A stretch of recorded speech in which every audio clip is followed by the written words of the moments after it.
Assalamualaikum warahmatullahi wabarakatuh. Pada video kali ini, kita akan membahas sejarah tentang sebuah filem pertama nasional yang mana filem ini sempat kena gunting sensor dan pencekalan. Bahkan hari pertama produksinya diperingati sebagai Hari Filem Nasional. Sebelum teman-teman melanjutkan video ini, alangkah baiknya teman-teman menekan tombol like, subscribe, dan jangan lupa menyalakan lonceng notifikasi supaya teman-teman tidak ketinggalan video sejarah lainnya.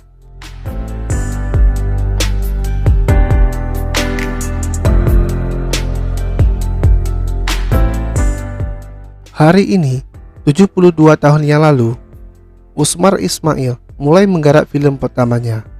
Bersama krunya, pada 30 Maret tahun 1950, dia berangkat ke Subang dan Purwakarta untuk syuting The Long March atau dikenal juga Darah dan Doa. Pemainnya adalah pemuda-pemuda yang tidak punya pengalaman di dunia seni peran, seperti Del Yuzar dan Awaluddin Jamin.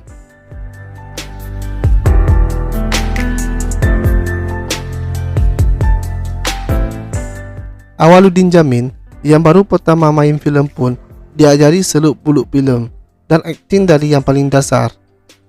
Usmar menceritakan kepada kami tentang cara-cara membuat filem. Untuk pertama kalinya, saya melihat diri saya sendiri bergerak dan berbicara di layar putih, kata Awaluddin dalam memoir Awaluddin Jamin, pengalaman seorang perwira Polri.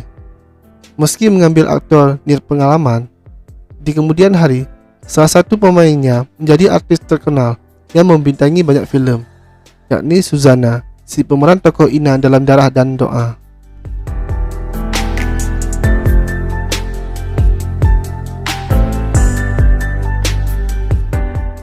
Untuk membuat filem Darah dan Doa, Usmar terlebih dahulu membuat perusahaan filem, yaitu NP Perfini. Usmar duduk sebagai sutradara. Skenario filem yang digarap Usmar bersama Sito Situmorang. Filem itu bercerita tentang perjalanan prajurit pemimpin Kapten Sudarto dari Yogyakarta ke Jawa Barat. Ada banyak hal yang ditemui dalam perjalanan tersebut, seperti pertarungan dengan Belanda, affair Kapten Sudarto dengan dua gadis kendati dia sudah beristri, sampai konflik antar saudara pasca merdeka.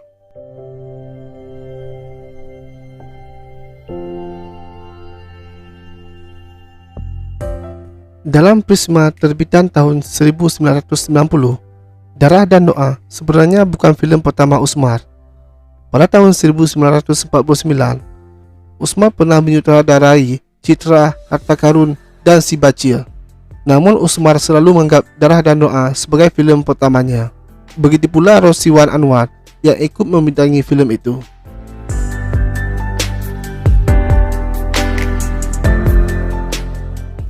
Filemnya yang pertama tidak berjalan dengan mulus. Ketika filem selesai diproduksi, muncul beragam reaksi dari masyarakat.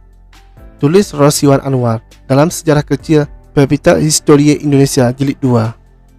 Mereka mempertanyakan cara Usmar menggambarkan divisi Siliwangi, juga bagaimana ia memposisikan Darul Islam sebagai antagonis.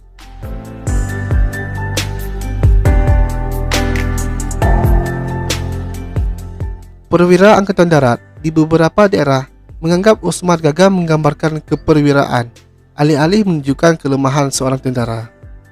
Beberapa komandan daerah juga melarang beredarnya Darah dan Doa. Menurut Usmar, sikap para tentara itu menunjukkan kesempitan cara berpikir.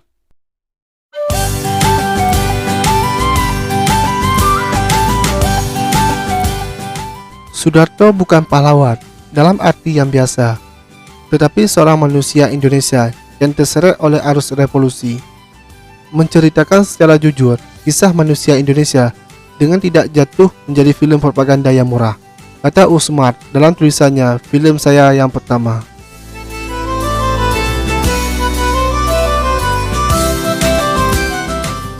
Banyaknya protes membuat Darah dan Doa kena gunting sensor pada adegan-adegan pertempuran yang di zamannya dianggap terlampau realistis. Lembaga sensor juga tidak menyetujui adanya kisah asmara antara perwira TNI dan seorang gadis Eropa. Atas berbagai pertimbangan, filem yang semula berjudul The Long March itu kemudian diganti judul menjadi Darah dan Doa.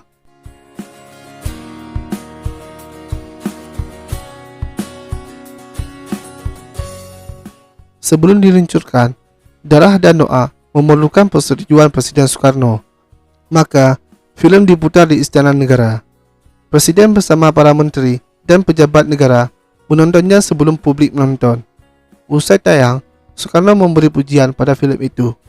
Setelah selesai tayang, Soekarno bilang, "Filem ini oke," tulis Rosihan Anwar.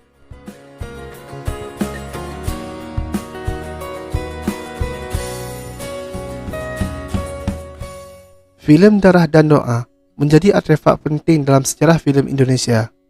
Meski Lutung Kasarung pada tahun 1946 merupakan filem pertama yang dibuat di Indonesia. Filem Darah dan Doa dianggap sebagai filem nasional pertama karena diproduksi oleh perusahaan dan disutradarai oleh orang Indonesia.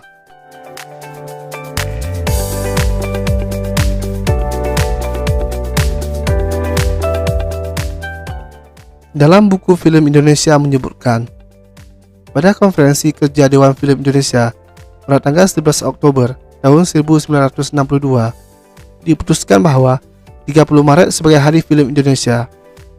Menetapkan hari syuting pertama dalam pembuatan filem nasional yang pertama adalah The Long March sebagai Hari Film Indonesia.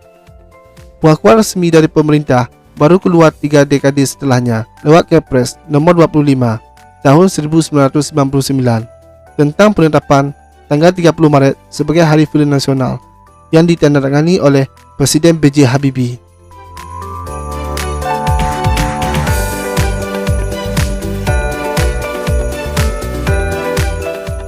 Sekian video kali ini. Jika ada yang salah dalam penyampaian saya, silakan komen di bawah. Dan sampai jumpa di video selanjutnya. Assalamualaikum warahmatullahi wabarakatuh.